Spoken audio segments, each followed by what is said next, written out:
الحمد لله وحده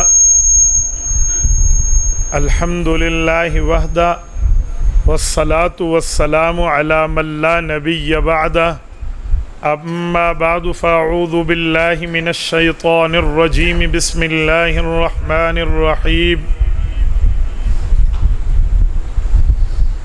والذين يؤمنون بما أنزل إليك وما أنزل من قبلك وبالآخرة هم يوقنون عن ابي هريرة رضي الله تعالى عنه قال قال رسول الله صلى الله عليه وسلم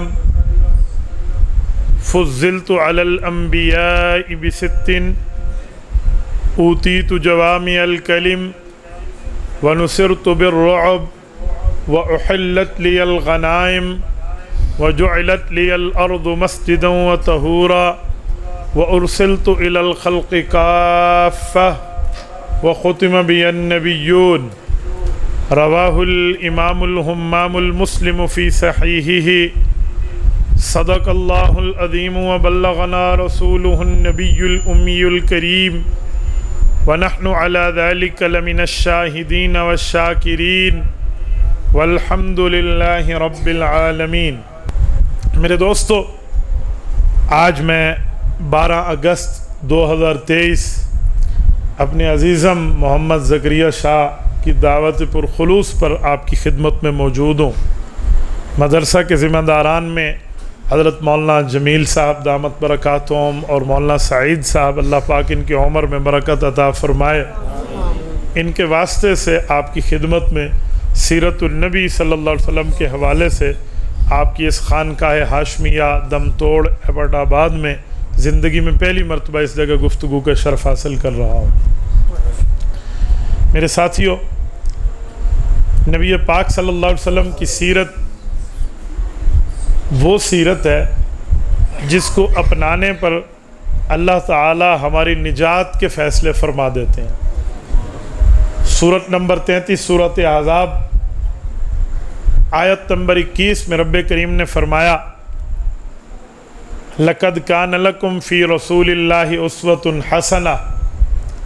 اے لوگوں، اگر آپ نے کوئی بہترین سیرت، بہترین نمونہ، بہترین آئیڈیل شپ آپ نے دیکھنی ہو تو اپنے نبی پاک صلی اللہ علیہ وسلم کی ذات کو دیکھ لو۔ تو حضور انور صلی اللہ علیہ وآلہ وسلم کی ذات عالیہ اس کائنات کے مخلوقات میں سب سے بڑی ذات عالیہ ہے، اور میرے پاک پیغمبر صلی اللہ علیہ وآلہ وسلم کی سیرت طیبہ پر بات کرنے سے پہلے میں ایک جملہ سمجھانے کے لیے کہتا ہوں کہ سیرت کا مطلب، سیرت کا معاملہ، سیرت کا ترجمہ، سیرت کی وضاحت کیا ہے؟ دراصل سیرت کردار کو کہتے ہیں، کریکٹر کو کہتے ہیں، معاملات کو کہتے ہیں، حالات کو کہتے ہیں، یہ سیرت ہے۔ قرآن کریم میں بھی حالات، صفت، اس کے اوپر سیرت کا اطلاق ہوا ہے، سنعیدها سیرتها الاولی۔ تو نبی پاک صلی اللہ علیہ وسلم کی سیرت نبی کے حالات ہیں، اور یہ حالات 3 زمانوں میں ایک زمانہ ہے۔ جیسے ہم کہتے ہیں نا، پاسٹ، پریزنٹ، فیوچر، ماضی، حال، استقبال یا مستقبل، یہ جو 3 زمانے ہیں نا، ان میں درمیانہ زمانہ جسے حال کہتے ہیں، اس کا ترجمہ سیرت ہے۔ تو یہ حالات کے اوپر مشتمل ہے، بعد میں اس کو کردار پر بھی اطلاق کر دیا گیا ہے۔ تو نبی پاک صلی اللہ علیہ وسلم کے جو حالات اور واقعات ہیں، اس کا نام گویا نبی پاک کی سیرت ہے۔ اب توجہ رکھنا، میں ایک سوال کرنے لگا ہوں۔ یہ جو پریزنٹ ہوتا ہے، حال ہوتا ہے، زمانہ، یہ کب واقع ہوتا ہے؟ یہ کس وقت ہوتا ہے؟ پریزنٹ، یہ جو پریزنٹ جسے ہم کہتے ہیں حال، یہ پریزنٹیشن جسے ہم کہتے ہیں موجودگی، تو یہ موجودگی کے بعد آتا ہے۔ اگر ایک بندے کی پریزنٹیشن نہیں ہے تو اس کا پریزنٹ کہاں ہے؟ ایک بندہ موجود ہی نہیں ہے تو اس کے حالات ہی نہیں ہیں۔ یہ ہے عام بندے کا اصول۔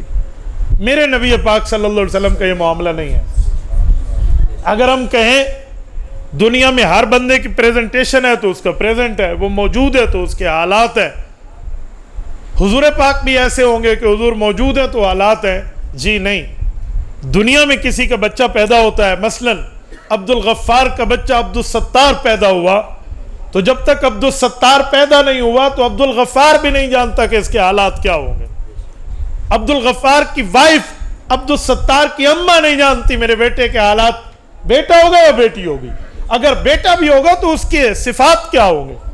وہ بد اخلاق ہوگا، با اخلاق ہوگا، وہ کالا ہوگا، وہ سفید ہوگا، وہ مسلمان ہوگا، وہ کافر ہوگا، وہ نیک بخت ہوگا یا بد بخت ہوگا، اتنا بھی نہیں پتا. تو حالات آنے کے بعد پتہ چلتے ہیں. اب بچہ پیدا ہوا، عبد الستار کے گھر نام عبد الغفار کے گھر نام عبد الستار رکھ دیا، تو سب کہیں گے عبد الستار ایسا ہے، بچپن ایسا، لڑکپن ایسا، جوانی ایسی، بڑھاپا ایسا. آنے کے سے پہلے کوئی نہیں جانتا. میرے نبی پاک کا معاملہ ایسا نہیں ہے کہ حضور پاک کی پریزنٹیشن ہو، پھر حضور کا پریزنٹ اور حالات اور سیرت شروع ہو. جی نہیں. میرے نبی کے حالات، واقعات، میرے نبی کے چرچے، میرے نبی کے تذکرے اس وقت بھی اس دھرتی پر بج رہے تھے. ابھی حضور پاک کائنات میں تشریف بھی نہیں لائے تھے. نبی پاک کے آنے سے پہلے نبی پاک کے تذکرے ہیں. آپ کہیں گے کیسے؟ اس کائنات کے بننے سے پہلے بھی حضور کا ذکر ہے، اس کائنات میں بن جانے کے بعد حضور پاک کے آنے سے پہلے بھی حضور کا ذکر ہے. اور جب نبی پاک علیہ السلام اپنی والدہ مکرمہ کے پیٹ مبارک میں تشریف نہیں لائے تھے، تب بھی والدہ کو بتا کر خوشخبری دے کر حضور کا ذکر ہے. اور جب پیٹ مبارک میں آ گئے پھر بھی حضور پاک کا ذکر ہے. اور جب دنیا میں آئے تو جب پریزنٹیشن ہو گئی پھر حالات کیسے نہیں ہوں گے؟ میں نے 5 باتیں آپ کی خدمت میں کی ہیں، میں ایک ایک پر دلیل لانے لگا ہوں. توجہ. یہ کائنات بنی نہیں تھی تو حضور پاک کو جانتا کیسے تھا، کون تھا؟ اس پر 2 دلیلیں آپ کی خدمت میں پیش کر رہا ہوں، توجہ رکھنا. نمبر 1، حضرت آدم علیہ السلام کو حضور پاک علیہ السلام کا تعارف اس وقت ہوا جب حضرت آدم علیہ السلام پیدا ہوئے. نمبر 2، آدم علیہ السلام کو حضور پاک کا تعارف اس وقت ہوا جب حضرت آدم علیہ السلام کی شادی ہوئی. آدم علیہ السلام کی پیدائش سے پہلے تعارف کیا ہے اور شادی کے موقع پہ تعارف کیا ہے؟ توجہ. پیدائش آدم علیہ السلام کی ہوئی اور فوراً تعارف ہوا، اس کی دلیل مستدرک علی الصحیحین حدیث پاک کی کتاب ہے. امام حاکم نیشاپوری رحمہ اللہ المتوفی 405 ہجری اس کے مصنف اور مؤلف ہیں. حضرت عمر ابن خطاب رضی اللہ تعالیٰ عنہ راوی ہیں. وہ فرماتے ہیں ہمیں ہمارے پاک نبی صلی اللہ علیہ وسلم نے ارشاد فرمایا کہ آدم علیہ السلام کی توبہ کیسے قبول ہوئی آپ کو پتہ ہے؟ تو حضرت عمر نے عرض کی یا رسول اللہ آپ ارشاد فرما دیں، آپ بہتر جانتے ہیں. تو حضور پاک علیہ السلام نے فرمایا آپ کے اس نبی محمد الرسول اللہ صلی اللہ علیہ وسلم کی وجہ سے قبول ہوئی.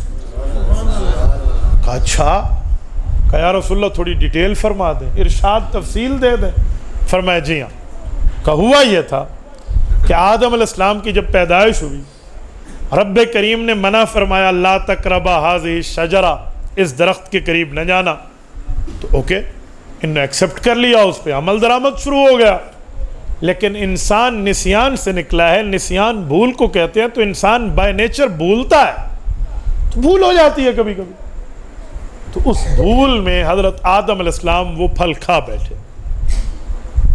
جب کھا بیٹھے اور فوراً یاد آیا، فرمایا اللہ بھول ہو گئے. رب نے فرمایا آدم بھول ضرور ہوئی لیکن یہ بھول امتی کی نہیں ہے، یہ بھول نبی کی ہے، لہٰذا آپ زمین پر تشریف لے جاؤ. آدم علیہ السلام کو رب نے اپنی بیوی سمیت زمین پر بھیجا. اب اسرائیلی روایات ہے کہ 300 سال تک انہوں نے دعائیں مانگی. ہو سکتا ہے اس کے کم بھی ہو، اس سے زیادہ بھی ہو، لیکن دعائیں مانگی ہیں، یہ ثبوت ہے. پر اس کی مدت یہ اسرائیلی روایات میں. دعائیں کیا تھی؟ 2 دعاؤں کا ذکر ہے. ایک دعا قرآن میں ہے، ایک دعا حضور کے فرمان میں ہے. قرآن کریم میں ہے ربنا ظلمنا انفسنا وان لم تغفر لنا وترحمنا لنکونن من الخاسرین. مولا بھول ہو گئی، آپ ہماری بھول کو معاف فرما دیں. حدیث پاک میں کیا ہے؟ یہ حضرت عمر سنا رہے ہیں کہ ہمیں ہمارے نبی نے سنایا. فرمایا دعا مانگتے مانگتے یوں مانگا, اللہم انی اسألک بحق محمد ان تغفر لی. مولا مجھے حضور پاک صلی اللہ علیہ وسلم کے وسیلے سے معاف فرما دے. وہ دعائیں مانگی تو ابھی تک کوئی جواب نہیں تھا. جب نبی کا ذکر کیا تو پھر جواب آیا. یا آدم کیف عرفت محمدم ولم اخلقہ. آدم حضور پاک علیہ السلام کو کیسے جانتے ہو؟ ابھی تو اسے پیدا کر کے دنیا میں نہیں بھیجا گیا. اب حضرت آدم علیہ السلام کو جواب ہے تو ایک امید زیادہ مضبوط ہوئی. تو عرض کرنے لگے اللہ میں وہ واقعہ بتا دوں میں کیسے جانتا ہوں؟ پوچھا بھی یہی گیا آپ سے, آپ بتائیے. فرمایا لما خلقتنی بیدک, جب آپ نے مجھے پیدا فرمایا تھا, ونفخت فی من روحی, اور میں نے اندر روح کو داخل فرمایا تھا, فرفعت راسی, میں نے یوں سر اٹھایا روح آنے کے بعد تاکہ کچھ دیکھ سکوں, تو فرعیت علی قوائم العرش مکتوبہ, میری سب سے پہلی نظر آپ کے عرش کے اوپر لکھی ہوئی ایک عبارت پہ گئی. وہ عبارت کیا تھی؟ لا الہ الا اللہ محمد الرسول اللہ فظننت انہ احب الخلق الیک. میں نے یہ پڑھا نا کہ آپ کے نام کے ساتھ محمد کریم علیہ التحیۃ والتسلیم کا نام ہے, تو میں سمجھ گیا کہ آپ کی محبوب مخلوق ہے. یا مولایا سألتک بحقہ, اللہ میں نے اسی کا وسیلہ دیا ہے تاکہ آپ میری بھول کو معاف فرما دیں. رب نے فرمایا یا آدم غفرت لک, آدم خوشخبری لے لے تیری بھول معاف ہو گئی. ولولا محمد لما خلقتک, اگر حضور پاک نہ ہوتے میں تمہیں بھی پیدا نہ کرتا. یہ پوری حدیث کیا بتاتی ہے؟ ایک بات تو یہ بتاتی ہے کہ نبی کسی کا شاگرد نہیں ہوتا. کیا مطلب؟ آدم علیہ السلام نے جو عبارت پڑھی ہے عرش پہ, اسکول جانے کے بعد, کسی استاد کے سامنے زانو تلمذ طے کرنے کے بعد, کسی ٹیچر, کسی ٹیوٹر, کسی پروفیسر, کسی چانسلر, کسی اسکالر, اس سے کوئی پڑھا؟ بابا نبی کسی کا شاگرد ہوتا ہی نہیں ہے, وہ اللہ سے علم و عمل لیتا ہے. فوراً روح آئی اور فوراً پڑھا. لفظ فرعیت علی قوائم العرش مکتوبہ, یہ جو لفظ فا ہے اسے کہتے ہیں فا تعقیب بلا موہلہ. فا تعقیب بلا موہلہ, اسے انگلش میں کہتے ہیں وداؤٹ اسپیسنگ, بغیر کسی فاصلے کے فوراً کام کر دیں. یعنی جیسے روح آئی, کوئی فاصلہ, کوئی اسپیس, کوئی ویٹ, کوئی انتظار نہیں ہے, فوراً پڑھ لیا. پتہ چلا نبی کو کسی سے پڑھنے کی ضرورت نہیں ہوتی, نبی اللہ کا شاگرد ہوتا. اس سے میں ایک مسئلہ آپ کو سمجھانے لگا. پتہ ہے وہ مسئلہ کیا ہے؟ وہ مسئلہ یہ ہے کہ ہمارے نبی پاک صلی اللہ علیہ وسلم کے کئی نام ہیں, ان میں ایک نام ہے الامی. اللہم صلی علی محمد النبی الامی. یہ امی کا ترجمہ کیا ہے؟ تو لوگ اس کا ترجمہ غلط کرتے ہیں, اور اکثر سائن بورڈوں پہ میں دیکھتا ہوں حضور پاک کے نام لکھے ہوتے ہیں روڈ کے درمیان, یہ میڈوال کے اوپر, لیکن وہاں بھی یہ ترجمہ غلط ہے. امی کا ترجمہ کرتے ہیں ان پڑھ. اور خدا کے بندے کسی نسبت کو تو دیکھ لیا کرو. نسبت اگر ہو عام بندے کی طرف تو اوکے, نو ایشو, آپ یہی معنی کر لیں. لیکن جب یہ نسبت نبی کی طرف ہے تو اس کا معنی ہوتا ہے اللہ کا شاگرد.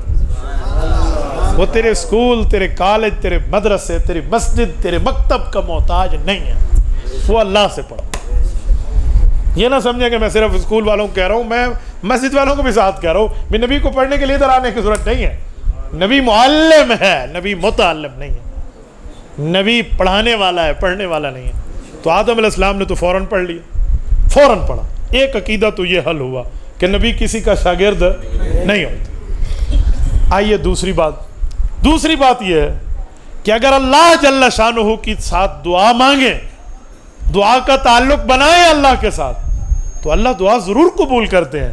پر اگر کسی نیک کا وسیلہ رب کو دے دیں, لیکن وسیلے سے نہ مانگیں اللہ سے, وسیلہ پیش کریں, تو قبول اللہ فوراً فرما دیتے ہیں. میں مثال دے رہا ہوں, کسی اللہ والے کا نام لیں, کسی ولی کا نام لیں, کسی بزرگ کا نام لیں, کسی والدین کا نام لیں, ٹھیک ہے, لیکن یہ نہ سمجھیں کہ اس کی وجہ سے یہی مجھے بخشش دے گا. نہیں, اس کی وجہ سے اللہ میرے اوپر رحمت فرمائے گا. ہماری زبان میں ایک جملہ کہتے ہیں, کوئی بندہ کسی کے پاس کام کے لیے جائے نا, تو وہ کہتے ہیں تو نہیں تیرے سائیں دا منہ ہے. میں تیری وجہ سے تیرا کام نہیں کر رہا, کسی کی وجہ سے کر رہا ہوں. یہ وسیلے کو آسان سمجھانا. آدم علیہ السلام سے بھول تو ہوئی, اللہ جل شانہ نے اس بھول کی پاداش میں زمین پر اتار دیا, لیکن وسیلہ نبی پاک کا آیا تو معافی دے دی. آپ کے مجمع میں کوئی اٹھ کے مجھ سے پوچھے گا مفتی صاحب ایک بہت بڑی بات ہے جو آپ چھوڑ رہے ہیں, میں پوچھوں کون سی؟ وہ کہیں گے ہم تو آج تک سنتے آئے ہیں بھول چوک معاف ہے, اور آپ بھول کے اوپر اتنی معافی کی لائن ہمیں سنا رہے ہیں. تو جب بھول معاف ہے, ہم تو بھول کے پانی کی پوری بوٹل پی لیں روزے میں, روزہ ہو جاتا ہے. تو جب بھول معاف ہے تو آدم علیہ السلام کی بھول معاف کیوں نہیں؟ آدم علیہ السلام کو تو آپ کہہ رہے ہیں اتنے 100 سال مانگنا پڑ گیا تھا, وجہ اس کا جواب بھی دیتا جاؤں. حکیم الاسلام قاری محمد طیب قاسمی رحمہ اللہ, بات ان کی ہوگی, الفاظ میرے ہوں گے سمجھانے کے لیے. فرمایا انہوں نے کہ یہ نہیں دیکھتے کہ بھول کس کی ہے, امتی کی ہے یا نبی کی ہے.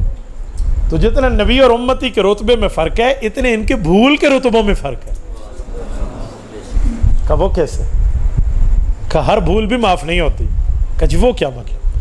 کہ اگر روزے میں کھانا پینا بھول کے معاف ہے تو نماز میں بھول کے بولنا جائز ہے؟ بتائیں. تو نماز میں بھول کے بولے تو اب بھی نماز گئی, تو روزے میں بھول کے کھانا کھائیں تب بھی روزہ بچا. اگر بھول معاف تھی تو نماز کیوں نہیں بچی, اور بھول معاف نہیں تھی تو روزہ کیوں بچا؟ جواب دے دیں. وہ کہیں گے بابا اس میں ہمیں تو سمجھ نہیں آتی, اب مولوی خود سمجھائیں. تو وہ بتاتے ہیں کہ میں اس کا خود جواب دیتا ہوں. کہ بھول والے کا مسئلہ جو ہے اگر وہ امتی ہے تو وہ مشاہدے میں نہیں ہوتا, وہ غیبوبت میں ہوتا ہے. اور جو نبی ہوتا ہے وہ مشاہدے میں ہوتا ہے. کیا مطلب؟ نبی وہ ہے جو اللہ کو دیکھ کر عبادت کرتا ہے, ڈائریکٹ اللہ کی بات سنتا ہے. آپ اور ہم نہ اللہ کو دیکھ سکتے ہیں نہ اللہ کو سن سکتے ہیں. اللہ ہمیں سننے ہے نا, اللہ ہمیں دیکھے, ہم تو نہیں دیکھ سکتے نا. لا تدرکہ الابصار وہو یدرک الابصار وہو اللطیف الخبیر. اس پر دلیل ہے کہ آنکھیں رب کو نہیں دیکھ سکتی, رب آنکھوں کو دیکھتا ہے. یہ ہے امتی کا قاعدہ. تو امتی سے بھول ہو تو معاف ہے, وہ بھی کچھ معاملات میں. لیکن جب بھول نبی سے ہو تو اللہ تعالیٰ اس کی باز پرس فرماتے ہیں. تبھی آدم علیہ السلام کی بھول کی وجہ سے پوچھا گیا تھا. اوکے, سمجھ رہے ہیں آپ؟ سمجھ آ رہی ہے نہیں آ رہی؟ جزاک اللہ. آپ صرف سر ہلاتے ہیں, جواب نہیں دیتے. سر جو ہے نا اس کو تولو 4 کلو کا ہے, زبان کو تولو تو 4 چھٹانک کی ہے. تو زبان ہلانا زیادہ آسان ہے. آپ مجھے زبان سے جواب دیں, مجھے سمجھ آئے کہ میں بات کر رہا ہوں, سمجھا. میں قصہ گو مولوی نہیں ہوں کہ میں آپ کو واقعات سناؤں اور ادھر ادھر میں گفتگو میں ایک ایک بات میں دلیل آپ کے سامنے رکھوں گا. بس ذہن حاضر رکھنا, ذہن حاضر نہ ہوا تو بات سلپ ہو جائے گی. پھر آپ نے بھائی زکریا کو کہنا بھی کہڑے مولوی نے بلایا سی, سانو سمجھ کھ بھی نہیں آئی. اچھا جزاک اللہ, جزاک اللہ, اللہ آپ کو خوش رکھے. توجہ رکھنا, اس حدیث سے تو 2 نقطے یہ ثابت ہو گئے. تیسرا نقطہ یہ ثابت ہوا جو میں سمجھانا چاہ رہا ہوں, جو مین چیپٹر ہیڈنگ ہے وہ یہ ہے. میں نے کہا سیرت حالات کو کہتے ہیں, حالات آنے کے بعد شروع ہوتے ہیں. میرے نبی کی سیرت اور کردار وہ ہے ابھی آئے نہیں ہیں, آنے سے پہلے ابو الانبیاء کو تعارف کرایا جا رہا ہے. یہ پہلی دلیل میں نے دی ہے کہ آدم علیہ السلام کی پیدائش کے بعد آدم علیہ السلام کو لا الہ الا اللہ میں خدا کا تعارف ہوا, محمد الرسول اللہ میں مصطفیٰ کا تعارف ہوا. اب آدم علیہ السلام کی شادی ہے, شادی بھی جنت میں ہے, نکاح بھی رب نے پڑھایا ہے. نکاح پڑھانے کے لیے کسی مولوی نے نہیں بلایا سی آ تو نکاح پڑھا, قبل تو والا نا. اس وقت کوئی پیدائش ہو تو کوئی نکاح کی بات ہو, نکاح اللہ نے پڑھایا. حق مار بھی اللہ نے طے فرمایا. میں ایک جملہ پھر کہہ رہا ہوں, شاید کوئی سو رہا ہو. آپ کہیں گے حق مار کا مطلب, اس وقت تو جولری شاپ نہیں تھی. ہاں اس وقت تو کوئی گولڈ اور جو ہے نا کیا کہتے ہیں اسی طرح یہ سلور کا معاملہ, چاندی سونے کا نہیں تھا. اے زیورات کتوں بڑے ہو سن, کیڑی حق مار سی. او میں اس کی دلیل سمجھانے لگا ہوں. آدم علیہ السلام کا جب نکاح ہوا, انت وزوجک, رب نے تکلم فرمایا, نکاح ہو گیا. جب ہو گیا نکاح تو اب نکاح میں ایجاب و قبول تو ہے کہ آفر اور ایکسیپٹ ہو گیا. دوسری شرط گواہ چاہیے, گواہ فرشتے بھی موجود ہیں, ہو گیا. تیسری چیز ہوتی ہے حق کے مہر. حق مہر جس کو سورت نمبر 33 سورت احزاب پارہ نمبر 22 میں رب نے فرمایا قد علمنا ما فرضنا علیہم فی ازواجہم, میں نے حق مہر آپ پر واجب کیا. تو حق مہر آدم علیہ السلام کا کیا رکھا گیا تھا؟ جب حق مہر کے تسمیہ اور رکھنے کی باری آئی تب رسول اللہ کا دوسری بار تعارف کرایا گیا۔ وہ تعارف کیا تھا؟ امام جلال الدین سیوطی رحمۃ اللہ علیہ کی ایک کتاب ہے اور ایک کتاب علامہ شمس الدین سخاوی کی کتاب ہے۔ جلال الدین سیوطی 911 کو فوت ہوئے ہیں، شمس الدین عبد الرحمن السخاوی 902 کو فوت ہوئے ہیں۔ آج 1445 ہجری ہے، میں 902 ہجری کا بندہ پیش کر رہا ہوں، آج سے 500 سال پہلے کے آدمی، 5 صدیاں گزر گئی ہیں۔ کتاب کا نام ہے القول البدی فی الصلاۃ علی الحبیب الشفیع۔ اگر آپ نے حضرت شیخ الحدیث مولانا محمد زکریا کاندلوی، اللہ اس کی قبر پہ کروڑوں اربوں رحمتیں نازل فرمائے، فضائل اعمال والے، ان کی فضائل درود شریف یا فضائل حج آپ نے پڑھا ہو تو آپ اس کتاب کا بہت اچھی طرح تعارف جانتے ہوں۔ علامہ شمس الدین سخاوی رحمۃ اللہ علیہ فقیہ بھی ہے، محدث بھی ہے، مفسر بھی ہے، اصولی بھی ہے، متکلم بھی ہے، کیا کیا اس کی کتب ہے۔ ان کی یہ کتاب جو ہے وہ رسول اللہ صلی اللہ علیہ وسلم کے حوالے سے اور خصوصاً سفارش نبوی جن کو ملے گی ان کے حوالے سے، کئی فصلیں ہیں ان کی، کئی ابواب ہیں۔ ان میں ایک جملہ شروع میں موجود ہے کہ آدم علیہ السلام کا حق مہر اماں حوا کے ساتھ طے کیا ہوا۔ تو میں ان کی تحقیق، اپنے بڑوں کی تحقیق آپ کے سامنے رکھنے لگا ہوں۔ عقل مندی یہ ہے کہ بندہ بڑے پر اعتماد والا مزاج بنا لے۔ جب بڑے پر اعتماد والا مزاج آ جاتے ہیں پھر فرقہ واریت ختم ہو جاتی ہے۔ فرقہ واریت بنتی تب ہے جب میں کل ہی کافی ہوں، جب میں یہ بات کہوں گا نا تو پھر فرقہ واریت بنتی ہے۔ تو بڑوں پر اعتماد والا مزاج آ جائے تو پھر فرقہ واریت نہیں بنتی۔ حضرت علامہ سخاوی رحمۃ اللہ علیہ اپنی تحقیق سے لکھتے ہیں، امہر آدم علیہ السلام حوا علیہ السلام عشر صلوات علی نبینا صلی اللہ علیہ وسلم کہ جب حق مار کی باری آئی تو رب نے فرمایا آدم، محمد صلی اللہ علیہ وسلم جو آپ کی نسل سے آئیں گے اس نبی پر 10 مرتبہ آپ میاں بیوی درود پاک پڑھ لیں، حق مہر مکمل۔ یہ آدم علیہ السلام اور اماں حوا ہمارے ماں باپ کا پہلا نکاح اور پہلا حق مہر ہے، اس دھرتی کا پہلا حق مہر۔ میں اس بنیاد پہ کہتا ہوں کہ درود پاک کو اپنا حرز جان بنا۔ میرے شیخ و مرشد حضرت مولانا عزیز الرحمن ہزاروی رحمہ اللہ، اللہ ان کی قبر پہ کروڑوں اربوں رحمتیں نازل فرمائے، میری آج بھی جان میں کپ کپی آ جاتی ہے جب میں شیخ کا ذکر کرتا ہوں۔ درود پاک کے مسئلے پر فنا فی اللہ تھے۔ مجھ سے ایک دفعہ پوچھا کہ جو حدیث میں آیا کہ کثرت سے درود پڑھو کتنی مقدار ہے اس کی، تو میں نے حضرت شیخ والا حوالہ دیا، حضرت شیخ زکریا والا، کہ کم از کم 300 دفعہ کوئی صلی اللہ علیہ وآلہ وسلم پڑھ لینا دن میں تو کثرت میں شمار ہوگا وہ بندہ۔ تو میں نے کہا حضرت، اسی ایبٹ آباد میں حضرت مولانا عبد الوحید صاحب کے مدرسے میں بیٹھے تھے، جامعہ امام ابو حنیفہ، وہاں کی بات کر رہا ہوں۔ میں فرمان لگے حوالہ تو نے ٹھیک دیا ہے لیکن اپنے شیخ کا مزاج نہیں پوچھے گا؟ میں نے کہا جی آپ فرما دیں۔ کہتے کم از کم 1000۔ تو صلی اللہ علیہ وسلم 1000 مرتبہ پڑھو۔ میں نے پھر اس کا تجربہ کیا، گھڑی پہ دیکھ کے نا 10 منٹ تو بہت زیادہ ہے، 10 منٹ تو بہت زیادہ ہے، اس سے بہت کم ٹائم لگتا ہے، 1000 پورا ہو جاتا ہے۔ صلی اللہ علیہ وسلم، صلی اللہ علیہ وآلہ وسلم، صلی اللہ، یوں پڑھنا شروع کر دیتے۔ تو فرمایا جو ایسے پڑھ لے گا قیامت کے دن کثرت سے درود پڑھنے والوں میں شامل ہوگا۔ اور جو کثرت سے درود پڑھنے والا ہے پتہ ہے اس کا مقام کیا ہے؟ جتنا زیادہ درود اتنا زیادہ نبی پاک کی قربت ملے گی۔ بس اندازہ لگا۔ تو آپ میں جتنے دوست بیٹھے ہیں نا، عنوان تو سیرت ہے، میں اسی کو چلاتا ہوں، لیکن آپ سے ایک ریکویسٹ کرتا ہوں، جماعت کے معاملات میں تشکیل کہتا ہوں، ٹھیک ہے؟ وہ یہ ہے کہ آپ میں ہر بندہ خود بھی اور گھر والوں کو بھی جا کے، اپنے بچوں کو بھی جا کے روزانہ کی بنیاد پہ صلی اللہ علیہ وآلہ وسلم درود پڑھیں۔ 1000 تو کچھ بھی نہیں ہے، کچھ بھی نہیں ہے۔ مجھ سے بیعت ہیں، ایک شاگرد ہے میرے آپ ہی کے علاقے کے، اب میں نام لوں تو اس بیچارے کی شاید راز فاش ہو جائے، وہ دن میں 50,000 مرتبہ درود پاک پڑھتے ہیں 24 گھنٹے میں۔ میں ایک مرتبہ پھر جملہ کہہ رہا ہوں، میں کوئی شاید نیند میں وہ کہیں مولوی صاحب نے ایک فگر بڑھا دیتے ہے، 50,000 اس کی ڈیلی بیسس پر ترتیب ہے۔ بعض چیزیں جب بندہ شروع کرتا ہے نا پھر اللہ طی الوقت عطا کرتے ہیں۔ طی الوقت کا کیا معنی؟ اللہ کے لیے کوئی کام کرو تو رب طی العرض دیتے ہیں۔ طی العرض کہتے ہیں تھوڑے وقت میں زیادہ کام کر لینا، تھوڑے وقت میں زیادہ سفر کر لینا۔ میں نے 20 دن اپنے 4 ماہ میں خدمت کی ہے. حضرت حاجی عبد الوہاب رحمۃ اللہ تعالیٰ علیہ رائمنڈ والے, حضرت حاجی صاحب کا میں نے طی الوقت دیکھا ہے, طی العرض بھی دیکھا ہے. اللہ اکبر. ان کا سفر لاہور سے پشاور یہ جی ٹی روڈ پر ہوتا تھا. اس زمانے میں شروع میں موٹر وے کم ہوتی تھی, پھر بعد میں موٹر وے. یوں سفر جو حاجی صاحب کی گاڑی کر جاتی تھی نا, وہ بڑی بڑی تیز رفتار گاڑیاں بھی نہیں کرتی تھی. یہ میرا تجربہ بھی ہے, مشاہدہ بھی ہے, اور طی الوقت بھی میں نے ان میں دیکھا ہے. چھوٹے سے وقت میں اتنا کام کر جاتے ہیں نا, عام بندہ اس وقت پہ کام نہ کر سکتا. کیوں ایسا کام بندہ کرے تو پھر رب عطا فرماتا. آپ یہ 1000 والی بات پر 50,000 والی بات پہ پریشان ہو رہے ہیں, ہو سکتا ہے رب نے اس کو طی الوقت عطا فرما دیا, پھر اللہ چیزیں دیتے.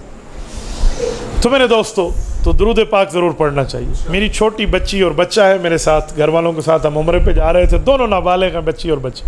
میں نے 10 دن پہلے انہیں کاؤنٹر لے کے دیا. میں نے کہا بیٹا روزانہ جو پڑھنا تھا پڑھنا, اب درود پڑھو 70,000 تو پورا ہو, اور پھر جب نبی پاک کے دربار میں جائیں گے نا, پھر نابالغ بچہ ہے, گناہوں سے محفوظ ہے, اپنے منہ سے نبی پاک کو درود پیش کریں. والدین کی بخشش کے لیے تو کافی ہے. تو آپ بھی اس کی کوشش ضرور کریں گے نا انشاءاللہ. تو دوسرا تعارف حضرت آدم علیہ السلام کو اس نکاح کے موقع پہ حضور کا ہوا جب حضور پاک دنیا میں تشریف نہیں لائے تھے. آؤ تھوڑا آگے چلتے ہیں. نبی پاک صلی اللہ علیہ وسلم کی تشریف لانے سے پہلے ایک تعارف پہلے بھی ہے, اور وہ تعارف قرآن کریم میں ہے. غالباً 10واں رکوع بنتا ہے سورۃ البقرہ کا, پہلا پارہ ہے, آیت نمبر 90 91 92 کے لگ بھگ ہے. رب کریم اس آیت میں فرماتے ہیں وَكَانُوا مِن قَبْلُ يَسْتَفْتِحُونَ عَلَى الَّذِينَ كَفَرُوا. 10واں رکوع ہے نا, جو حافظ ہیں وہ بتائیں. ہاں میں تو اللہ حافظ ہوں نا, میں اسی لیے آپ سے پوچھ رہا ہوں. ایک حافظ ہوتا ہے, ایک اللہ حافظ ہوتا ہے نا. دعا کریں اللہ ہمیں بھی حفظ عطا فرمائے. تو وَكَانُوا مِن قَبْلُ يَسْتَفْتِحُونَ عَلَى الَّذِينَ كَفَرُوا. اس آیت پہ اللہ رب العزت نے ایک واقعہ کا ذکر فرمایا. موسیٰ علیہ السلام کا زمانہ ہے, اور موسیٰ علیہ السلام کے زمانے میں یہ لوگ جب جنگ پہ جا رہے ہیں, جہاد پہ جا رہے ہیں, لڑائی پہ جا رہے ہیں, تو فتح کی دعائیں مانگتے ہیں. اللہ ہمیں فتح یاب فرما, کامیاب و کامران فرما, یہ دعا مانگ. اور ان دعاؤں میں ایک دعا یہ بھی ہے یستفتحون, یہ باب استفعال ہے. اس کو صرف کی زبان میں 10ویں نمبر کا باب استفعال کہتے ہیں. الف سین تا اس کی نشانی ہے. خاصیت ابواب جو مولوی پڑھتے پڑھاتے ہیں وہ جانتے ہیں. اس کی خاصیت کیا ہے کہ اس کا طلب کرنے کے معنی میں آتا ہے. تو فرمایا وکانو, امت موسیٰ علیہ السلام کے مسلمان صحابہ کیا کرتے, یستفتحون, جنگ کے موقع پر اللہ سے فتح مانگتے. یستفتحون, کیا فتح مانگتے, اے اللہ حضور پاک محمد الرسول اللہ کے وسیلے سے فتح دے دے. وَكَانُوا مِن قَبْلُ, حضور سے پہلے, یستفتحون, حضور کی طرف سے اللہ کے لیے فتح طلب کرتے عَلَى الَّذِينَ كَفَرُوا, دشمنوں اور کافروں پہ. رب کریم نے فرمایا جس وقت نبی پاک صلی اللہ علیہ وسلم آ گئے تو ان یہودیوں کو کہا کہ تمہارے آباء و اجداد نے ان کے وسیلے سے فتح مانگی ہے اور ہم نے ان کو فتح دی ہے. اب حق یہ ہے یہودیوں تم بھی حضور پہ کلمہ پڑھ کے فوراً مسلمان ہو جاؤ, یہ رب نے ان کو کہا. لیکن جن یہودیوں کے ذمے میں ہدایت تھی وہ مل گئی, اور جو سرکش تھے وہ آج بھی جہنم کا ایندھن ہے. اللہ محفوظ فرمائے. لیکن رب نے ان کو یہ بات فرمائی, فرمایا وَكَانُوا مِن قَبْلُ يَسْتَفْتِحُونَ عَلَى الَّذِينَ كَفَرُوا, تمہارے آباء و اجداد اس نبی کے واسطے سے دعا مانگتے تھے, ہم فتح دیتے تھے. آج یہ نبی مکہ اور مدینہ میں تشریف لائے تو تمہیں کلمہ پڑھ لینا چاہیے, اخلاقاً بھی اور ایماناً بھی. یہ آیت جہاں یہودیوں کو جواب ہے, یہ آیت یہاں پرانے لوگوں کے اوپر اللہ کی رحمت کے نزول کا اشارہ ہے, وہاں میرے نبی کے آنے سے پہلے اس کے تذکرے پر بھی اشارہ ہے کہ حضور ابھی آئے نہیں, یہ اس پر بھی اشارہ ہے. آؤ تھوڑا اس سے آگے چلتے ہیں. سورۃ الفتح میں آ جائیے, 26واں پارہ اٹھائیے, آیت نمبر 29, بالکل آخر آ جائیے. رب کریم فرماتے ہیں محمد الرسول اللہ, محمد صلی اللہ علیہ وسلم اللہ کے وہ رسول ہیں والذین معہ جو ان کے ساتھ ہیں، اشداء علی الکفار وہ کافر کے لیے تو سخت ہے، رحماء بینہم مسلمان آپس میں رحم دل ہیں، تراہم رکعا سجدا ان لوگوں کو آپ رکوع اور سجدہ کرتے دیکھیں گے، یبتغون فضلا من اللہ ورضوانا یہ عبادت ان کی ریاکاری کے لیے نہیں ہے، یہ عبادت ان کی اللہ کے فضل اور اس کی رضامندی کے تلاش کے لیے۔ سیماہم فی وجوہہم من اثر السجود ان کے چہروں میں ان کی نمازوں کا اثر اور نماز کی برکت تزکیہ موجود ہے۔ ذالک مثلہم فی التوراۃ ومثلہم فی الانجیل میں نے ان کی مثالیں نبی پاک کی اور صحابہ کی تورات میں بھی ذکر کی ہیں، انجیل میں بھی ذکر کی ہیں۔ کیا مثال دی؟ کزرع اخرج شطأہ فآزرہ فاستغلظ فاستوى علی سوقہ جیسے کہ درخت پہلے درخت نہیں ہوتا، وہ زمین سے نکلتا ہے تو ایک کوپل سی ہوتی ہے، ایک منہ سے نکلتا ہے، پھر اس کے بعد چھوٹی سی ٹہنی اور کیا سے کیا ہوتا پھر وہ ایک مضبوط تنا بن جاتا ہے۔ یعجب الزراع جو اس درخت کو سنبھالنے والا ہوتا ہے، جو اس کا کیئر کرنے والا ہوتا ہے، وہ خوش ہوتا ہے کہ دیکھو آج میری محنت برآئی۔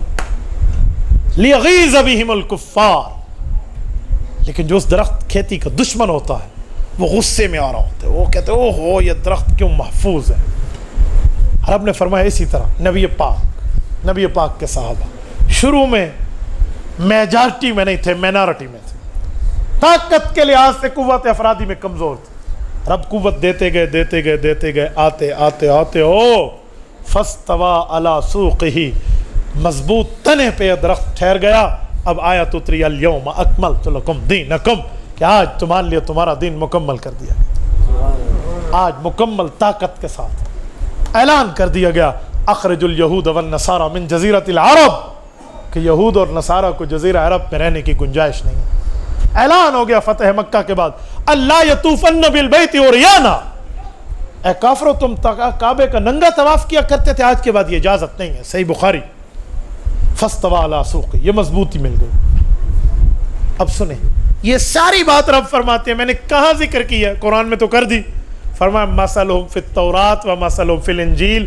حضور پاک کی آمد سے 3500 سال پہلے موسیٰ علیہ السلام کا زمانہ تورات میں ذکر کر دیا، نبی پاک کی آمد سے 600 سال پہلے انجیل میں حضرت عیسیٰ کا زمانہ اس میں ذکر کر دیا گیا۔ تو جہاں حضور پاک کی سیرت کا ذکر آنے کے بعد ہونا چاہیے وہاں تورات اور انجیل میں حضور تو کیا حضور پاک کے ساتھ ساتھ حضور کی جماعت کا بھی ذکر ہے، یہ ان لوگوں کے آنے سے پہلے ان کے تذکرے موجود۔ توجہ ہے نا؟ کتنی دلیلیں ہو گئی؟ گن رہے ہیں آپ؟ میں نے کہا نا توجہ رکھنا، یہ آپ کی توجہ ہے، 4 دلیلیں ہو گئی، ہو گئی نا توجہ؟ نہیں تو آپ ریکارڈنگ ریورس کر لینا، 4 نہ ہوئی تو مجھ سے آپ فائن لے لینا۔ چلیے میں 5ویں دلیل عرض کرنے لگا ہوں۔ نبی پاک صلی اللہ علیہ وآلہ وسلم کا دنیا میں آنے سے پہلے کا ایک معاملہ علامہ سہیلی نے روض الانف میں لکھا ہے، حضرت مولانا ادریس کاندلوی رحمہ اللہ نے سیرت المصطفیٰ میں لکھا ہے۔ میں عربی اور اردو دونوں کتابوں کے حوالے دے رہا ہوں تاکہ اگر آپ اس کو پڑھنا چاہیں تو خود بھی پڑھ سکتے ہیں۔ وہ فرماتے ہیں نبی پاک علیہ السلام کے دادا جان جن کا نام ہے شیبۃ الحمد عبد المطلب، یہ اپنے بیٹے حضرت عبداللہ رضی اللہ عنہ حضور پاک کے ابا جان کی شادی کے لیے مدینہ طیبہ حضرت وہب کے گھر جا رہے تھے، جن کی بیٹی حضرت آمنہ سے حضرت عبداللہ کا نکاح ہونا تھا۔ یہ نام یاد رکھا کرو، عبد المطلب میرے نبی کے نانا جان کا نام ہے، وہب میرے نبی کے نانا جان کا نام ہے، آمنہ میرے نبی کی اماں کا نام ہے، عبداللہ میرے نبی کی والد کا نام ہے، اور فاطمہ بنت عامر بن عائز یہ میری نبی کی دادی کا نام ہے، اور برہ یہ اماں آمنہ کی اماں حضور پاک کی نانی اماں کا نام ہے۔ یہ نبی پاک کے بارے میں اپنے بچوں کو یہ باتیں حفظ کرا دیا کر۔ تو جب ان سے نکاح ہونے کے لیے حضرت عبداللہ کو یوں بازو سے پکڑا حضرت عبد المطلب نے، چلیں سفر پہ، ہاں چلیں ابا جان چلیں۔ راستے میں بنو خزاعہ کی ایک بستی آتی تھی، وہاں بالا خانہ ہوتا تھا، ڈبل سٹوری 2 منزلہ عمارت۔ اس زمانے میں کسی کا 2 منزلہ گھر ہوتا تو بلے بلے ہوتا نا، واہ واہ ہے۔ تو اس 2 منزلہ عمارت میں جو دوسری منزل پہ ایک راہبہ رہتی تھی جو تورات انجیل کی عالمہ تھی، اور اس جگہ گویا موٹر وے کا قیام و طعام تھا، لوگ اپنی سواریوں کو رکوا کے وہاں رکا کرتے تھے۔ کہ وہاں کچھ کھانے پینے کی ترتیب کرنا. میں قیامت و عام اس لیے کہا نا کہ آپ کے سمجھنے میں بڑی آسانی ہے. تو راستے میں قافلے رکتے, تو حضرت عبد المطلب کا بھی قافلہ رکا. حضرت عبداللہ کو اس راہبہ نے دیکھا نا, تو اس نے اپنے ہرکاروں کو بھیجا کہ جاؤ انہیں ذرا روکیں, میں ذرا آ رہی ہوں. انہوں نے روکا اور ان کے پاس آئے اور حضرت عبداللہ کے قریب ہو کے انہیں اپنی طرف متوجہ کرنے کی کوئی بات اس طرح وہ کرنے لگی. تو حضرت عبداللہ نے یوں ہاتھ چھٹکا اور فرمایا ان الکریم یحمل عرضہ و دینہ, کہ میں شریف خاندان سے ہوں اور شریف خاندان کا بندہ اپنی عزت کا تحفظ بھی کرتا ہے اور اپنے ایمان کا تحفظ بھی کرتا ہے. یہ رسول اللہ کے ابا جان, عمر 17 سال ہے, 18 سال میں حضرت عبداللہ کا نکاح ہے, 18واں سال یہ اس راستے میں ان کی عمر پوری ہو رہی ہے. اما آمنہ 17 سال کی تھی نکاح کے وقت. آج کا بچی اور بچوں کو اس طرح کہا جائے نا کہ 18 سال میں شادی کرا دیں, کہتے ہیں ابھی تو امی ابو کہنے والے ہیں. تو بھائی بوڑھے بھی ہو جائیں گے تب بھی ماں باپ کو ماں باپ ہی کہیں گے, کوئی چاچا چاچی تھوڑی کہیں گے. تو بچپنے کی شادی بہت اچھی ہوتی ہے. یہ بہت بڑی دلیل ہے ہمارے لیے کہ ہمارے نبی کے والدین کی شادی بچپنے میں.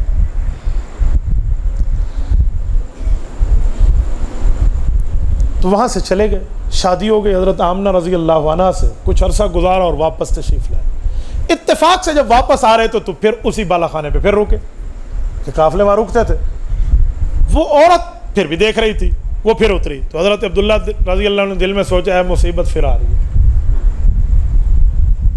کوئی ذہن میں سوچا ہوگا نا اس طرح.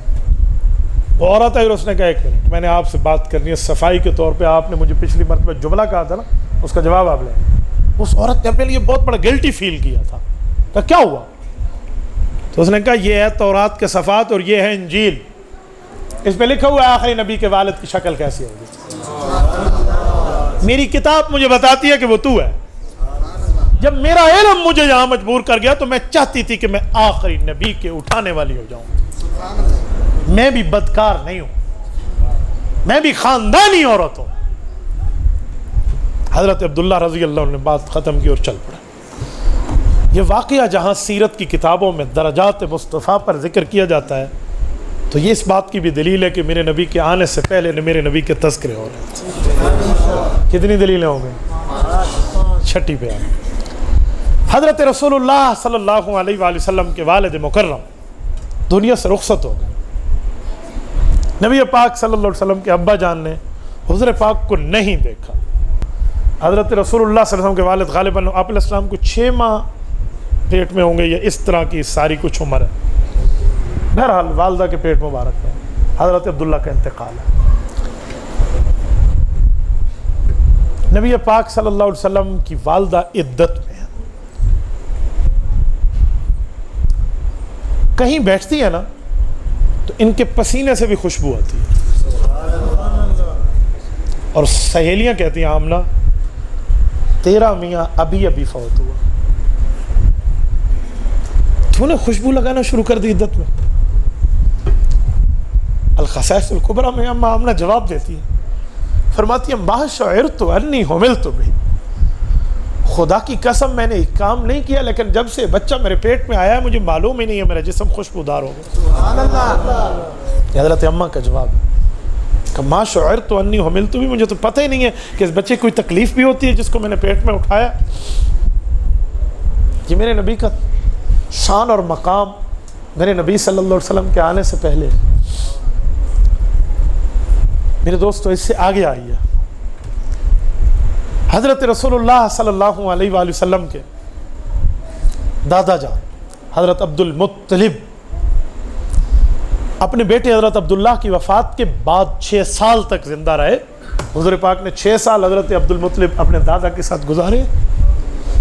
اتنے واقعات کی لسٹ ہے نا, میں آپ کے سامنے پیش کروں نا, میں جھوٹ نہیں بولتا, اللہ مدد کھینچ لے گا. ہو سکتا ہے کہ صبح کی اذانیں ہو جائے. میں جھوٹ نہیں بول رہا, میں اللہ کی گھر میں بیٹھا جھوٹ بولوں, رب مدد کھینچ. آپ طبقات ابن سعد جلد اول باب عبداللہ بن عبد المطلب اٹھائیے اور پڑھتے جائیے کہ حضرت رسول اللہ کے والد کا تذکرہ حضرت امام ابن سعد رحمہ اللہ اس دھرتی کے سب سے پہلے مورخ المتوفى 230 ہجری انہوں نے لکھا ہے. ابھی امام بخاری اس کے 25 سال بعد فوت ہوئے ہیں, یہ ان سے پہلے فوت ہوئے ہیں. یہ وہ ہے امام ابن سعد. حضرت عبد المطلب کے اوپر ایک آزمائش کا وقت آیا. حضرت عبداللہ کے انتقال کے بعد نبی پاک کی پیدائش کو 50 یا تفاسیر میں 55 دن رہ رہے تھے پیدائش کو. یہ جو الم تر کیف فعل ربک باصحاب الفیل، میں اس کی تفسیر پڑھنے لگا ہوں، توجہ رکھنا. ہوا یہ کہ ابرہہ ایران یمن کا بادشاہ، یہ مدینہ مکہ مکرمہ پہ حملہ آور ہونے آیا.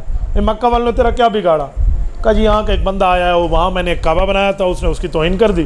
کہا وہ تو جھوٹا کعبہ تو نے بنایا تھا، تو ٹھیک کیا جس نے. کہا میں اس کے بدلے میں یہ کعبہ گرانے آیا ہوں. تو گرائے گا کیسے؟ کہا دیکھے نہیں ہے 100 ہاتھی لے کے آیا ہوں، ایک ہاتھی یوں کرے گا اور چل میرا بھائی، طاقت لے کر آیا. وادی محصر میں اللہ آپ کو لے جائے، آپ جب مزدلفہ سے مینا آئیں گے نا حج پر، کیا بات ہے، آپ اس جگہ سے گزریں گے جہاں اس کی ہاتھیوں کو پھر رب نے وہ نشانہ بنایا کہ قیامت تک یہ نشانی بن گئے. یہ بادشاہ اپنی بادشاہی کی جاہ و جلال میں آیا، اور نبی اکرم صلی اللہ علیہ وسلم کی پیدائش سے کچھ دن رہ رہے تھے. عبد المطلب کو بتایا گیا کہ آپ کے کعبہ تو خطرے میں ہے. کہ جی میرا کعبہ ہوتا تو خطرے میں ہوتا نا، یہ کعبہ عبد المطلب نہیں ہے، یہ کعبہ تو اللہ ہے. کہ جو اللہ اس گھر کا مالک ہے وہ اس کا محافظ بھی ہے، صرف مالک نہیں ہے. تو لوگ دیکھتے تھے کہ عبد المطلب کیسے یقین سے جملہ کہہ رہا ہے، اور حضرت عبد المطلب یہ جملہ کثرت سے فرما رہے تھے کہ دیکھنا کیا ہوگا. ٹائم میرا زیادہ تو نہیں ہو گیا؟ میں تو ایسے بات در بات میں اب دیکھا، میرے خیال میں وقت تو میرا جو عام طور پہ گھنٹہ ہوتے وہ تو غالباً پورا نہ ہو گیا. توجہ رکھنا. حضرت عبد المطلب کو بتایا گیا کہ اب تو ابرہہ قریب آ گیا، اور اس نے آ کے اپنا عرش اور تخت لگایا وہاں پر، اور آپ کے 200 اونٹ چل رہے تھے ایک چراگاہ میں. کہا جی ہاں. کہ اس نے وہ 200 اونٹ پکڑ لیے، اور انہوں نے کہا اب تو کعبے کا متولی میرے سامنے جھک کے آئے گا. کہا یار چلو اس سے 200 اونٹ چھڑاتے ہیں. کہ حضرت بےزتی ہوگی، مال کی خاطر اس کے پاس جا رہے ہیں. کہا جاؤ تو صحیح نا، وہاں بات ہو جائے گی، دیکھ لینا. کہا ٹھیک ہے. یہ اپنے بندے لے کر وہاں پہنچے.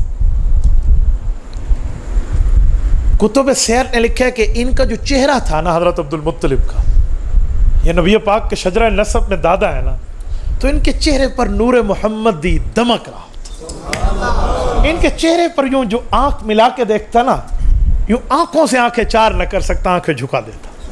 ان کے چہرے پر ایک روب تھا. تو یہ گئے اور اپنا نیزہ ان کے ساتھ تھا، اور اپنے ترتیب کے ساتھ جیسے عرب جاتے ہیں گئے. اور وہاں پہ جب ابرہہ کرسی پہ بیٹھا ہوا ان کو دیکھا نا، تو وہ اپنی کرسی پہ ٹک نہ سکا، اور اسے یہ بھی گوارا نہیں تھا کہ اسے اپنی ساتھ والی کرسی پہ بٹھا دوں. وہ انہیں غلام سمجھتا تھا نعوذ باللہ، اور خود کو آقا. تو وہ اٹھا ان کے استقبال کے لیے، خود بھی نیچے بیٹھ گیا جہاں حضرت عبد المطلب بیٹھے. یہ نور محمدی کے ایک روب تھا. کہتے کیسے آئے؟ حضرت عبد المطلب نے کہا کہ میں 200 اونٹ چھڑانے آیا ہوں. یہ جو تو نے میرے 200 اونٹ چوری کیے ہیں، کہ بادشاہ ہے یا تو کسی نیچ قوم کا ہے؟ لوگوں کے رعایا کے مالوں کے اوپر حملہ آور ہوتے ہو، چوریاں کرتے ہو. چڑھائی کی بات کی نا، تو اس نے کہا کوئی مسئلہ نہیں ہے، ہم تو آپ کے 200 اونٹ چھوڑ دیتے ہیں، لیکن مجھے بڑا عجیب لگ رہا ہے. کہ کیا عجیب لگ رہا ہے؟ کہ تو کعبہ کا متولی ہے، کعبے کی بات تو نہیں کرتا جس کو میں گرانے آیا ہوں. اس کی کوئی معاہدات کر، کوئی ڈیل اس کی کر، کوئی ٹیبل ٹاک، کوئی 50-50 میں کوئی بات بنے. اس کی تو نے بات ہی نہیں کی، بات ساری کی ساری اپنے مال پر کر رہے ہو. کہ کیوں؟ تو حضرت عبد المطلب نے بڑا رندانہ جواب دیا تھا. فرمایا تو ابرہہ انا رب الابل وللبیت ربہ. کہا میری ملکیت یہ اونٹ ہے، مجھے ان کی فکر ہے. کعبے کا مالک رب ہے، تو اللہ تجھ سے نمٹ لے گا. یہ پہلی چوٹ تھی جو ابرہہ کو لگی کہ یہ لوگ تو بڑے بے نیاز ہیں اس معاملے میں، یار ان کو فکر نہیں ہے وہ کچھ ہو نہ جائے. یہ پہلا مسئلہ تھا جس سے یہ امپریس ہوا کہ یار بہرحال اس نے 200 اونٹ چھوڑ دی. حضرت عبد المطلب آئے اور کہا اب دیکھنا ہوگا کیا. لوگوں کا اٹھو اور پہاڑوں پہ چلے جاؤ، مکہ خالی کر دو. شہر خالی کی، اور یہ آئے اور ملتزم کو پکڑا، اور پکڑ کے یوں دعا کی، اللہم ان المرء یمنا رحلہ فمنا رحالکا وانصر علی آل السلیب وآبدیہ اليوم آلکا لا یغلبن سلیبہم ومحالہم ابدا محالکا پورا ایک لمبا میں قصیدہ آپ کو سناؤں تو ایک وقت لگ جائے. پورا قصیدہ ہے. اس کا خلاصہ یہ ہے کہ میرے مولا یہ آل صلیب ہے اور ہم آپ کے کعبے کے متولی ہیں. یہ صلیب والے اب کعبے پہ حملہ آور ہوں. میرے مولا ہر بندہ اپنے گھر کی حفاظت کرتے, آج تو بھی اپنے گھر کی حفاظت کر. جرو جمیع بلادہم کی یسبو عیالک. یہ جمیع اپنے جگہ سے, اپنے شہروں سے اونٹ اور ہاتھی لائے ہیں کیونکہ آپ کے کعبے والوں کو کعبہ گرا کر گالی دے سکیں. اللہ ہم تو تیرے کعبے کے متولی ہیں, ہمیں گالی, آپ کے کعبے کو گالی ہے. اللہ اس کے لیے کوئی کرم کا معاملہ فرما دے. یا اللہم نہیں ہے, لاہم ہے. یہ علماء جانتے ہیں کہ یہ ایمرجنسی سچویشن ہے, یہ کوئی اور دعا ہوتی ہے کہ فوراً دوسرے پہ پڑ جائے. نہیں, بد دعا کا جملہ کہنا تو مناسب نہیں ہے, ان کا کوئی کام بد نہیں ہے. حضرت عبد المطلب کو میں دین ابراہیمی پہ سمجھتا ہوں. یہ دعا مانگی اور چڑھ گئے اپنے ان پہاڑوں کی چوٹیوں پہ.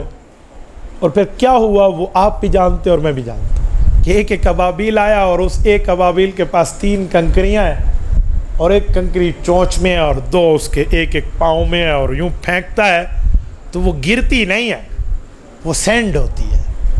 کیا مطلب؟ میں سینڈ کروں نا ان کو تو انہی کے موبائل میں میسج جائے گا, ان کے موبائل میں نہیں جائے گا. یہ ہے سینڈ ہونا انہی کے پاس. تو اوپر نام لکھا ہوا تھا یہ کس کے لیے ہے, وہ اسی پہ جا کے لگتی تھی, گرتی نہیں تھی کہ اوپر سے گر جائے اور ان کو لگ گئی. ایسا نہیں نا, مسومہ سینڈنگ ہو رہی تھی, اوپر نام لکھا ہوا تھا, وہ اسی کے پاس ہی گئی. اور پھر کیا ہوا؟ کعصف مأکول. کعصف مأکول کا مطلب سمجھ دیں, یوں نوالا لگایا روٹی کا سالن میں اور یوں منہ میں رکھا اور مزے سے چبا رہے, اور درمیان میں کوئی کنکر کوئی ہڈی نکل آئی تو بندہ نوالا اگل دیتا ہے. جو چبایا ہوا نوالا ایسے بالکل کریش ہو کے اگل دیتے ہیں نا, یہ ہے کعصف مأکول. یہ چبایا ہوا نوالا بن گئے تھے لوگ. تو یہ 7ویں نشانی ہے میرے پاک پیغمبر صلی اللہ علیہ وسلم کے دنیا میں آنے سے پہلے حضور پاک کے تذکرے کی کہ حضور پاک کے دادا کا چہرہ دیکھ کے وہ ابرہہ اپنی اس کے کرسی کے اوپر ٹک نہ سکا. تو زمین آسمان کی تعداد بھی 7 ہے, تو آپ یہی 7 دلیلیں بھی یاد کر لیں تو بڑی بات ہے. ٹھیک ہے, اللہ تعالیٰ آپ کو رب صراط مستقیم عطا فرمائے, دین حنیف پر, دین اسلام پہ اللہ ہمیں عمل کی توفیق عطا فرمائے. اقول قولی ھذا واستغفر اللہ وآخر دعوانا ان الحمد للہ رب العالمین.